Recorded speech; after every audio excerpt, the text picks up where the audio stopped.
Hey guys, welcome back. Glenn with Old School Millennial. So one of the things I wanted to speak to you guys in this video was why I chose a zero turn. And just to help some of you guys that may be on the fence or maybe kind of looking at a zero turn versus a riding lawnmower. And I just want to share kind of my 2 cents as far as what I saw whenever I had my riding lawnmower and then whenever I switched to my zero turn.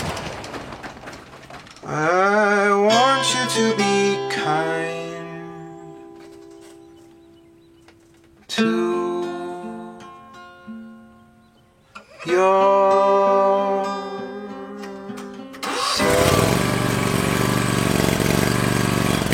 I want you to be kind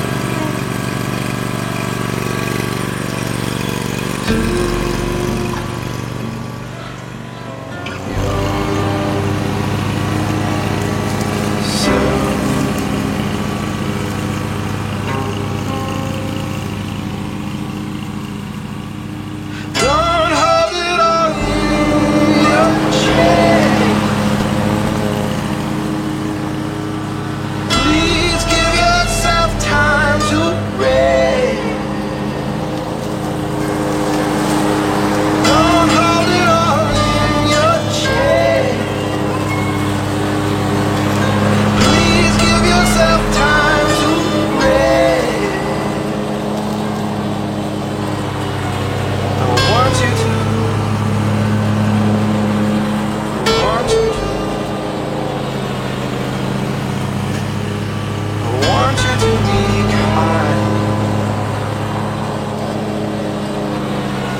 I have about 3 acres that I have to mow throughout the mowing season. So at first I bought this John Deere riding garden tractor. It would mow this property, but the problem that I was running into was the time that it was taking me to mow my entire property. I was spending the better part of my Saturday or Sunday mowing my property. As much as I like mowing the lawn and it's a de-stressor for me, my time is valuable to me, and so finishing mowing in a timely manner is very important to me, and spending more time with the family and everything like that. And especially on these hot summer days, I want to get mowed and done and, you know, knock it out fast. So what I was running into whenever I was running my John Deere riding lawnmower was I was spending the better part of my Saturday mowing, and then, you know, it was an older John Deere. I was having to kind of adjust different things on it and make sure it was running right. So with that, I started looking at newer riding lawnmowers, and they make some really nice riding lawnmowers. John Deere makes some really good ones. And with the terrain of my property, I was, you know, kind of concerned with the hills that I have. I was kind of looking at some of those for that reason because they weigh more.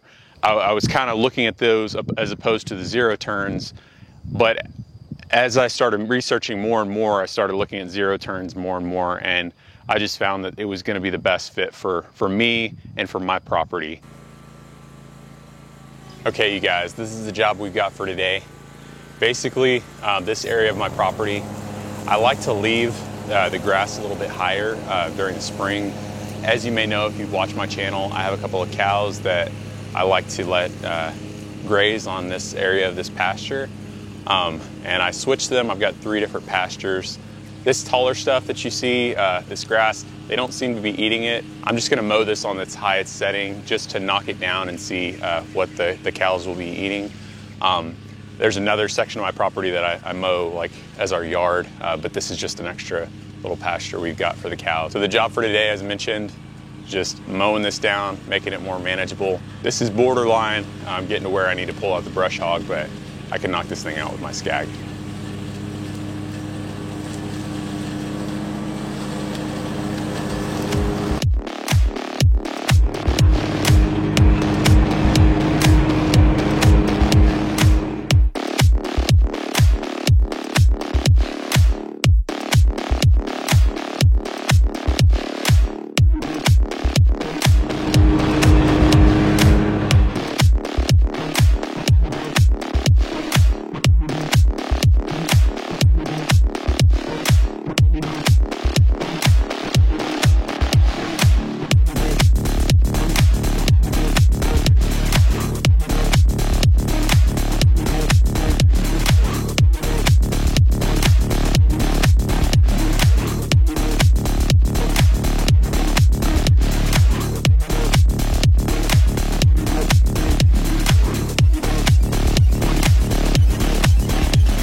Ever since I bought my zero turn, it has been a game changer for me.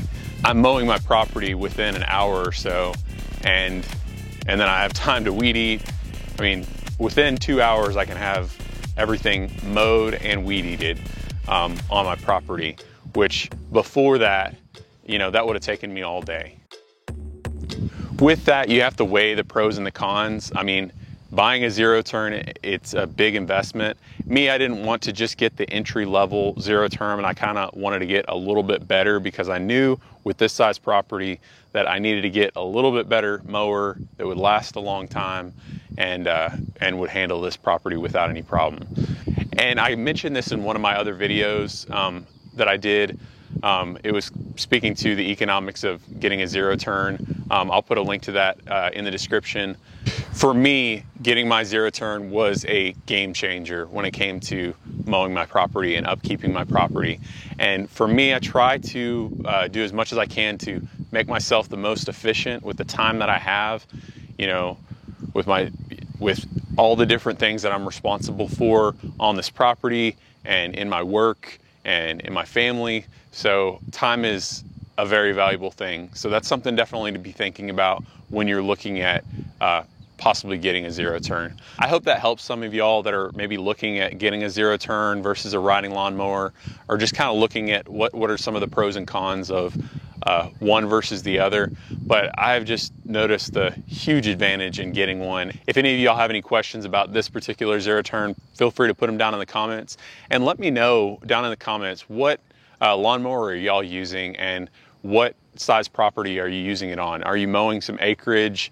I'd be interested to hear what some of you guys are using out there. But anyway, thanks you guys for joining me today. And if y'all like videos like this, I have several other videos about zero turns and tractors and other farm equipment. Until next time, you guys, get outside and do something you love.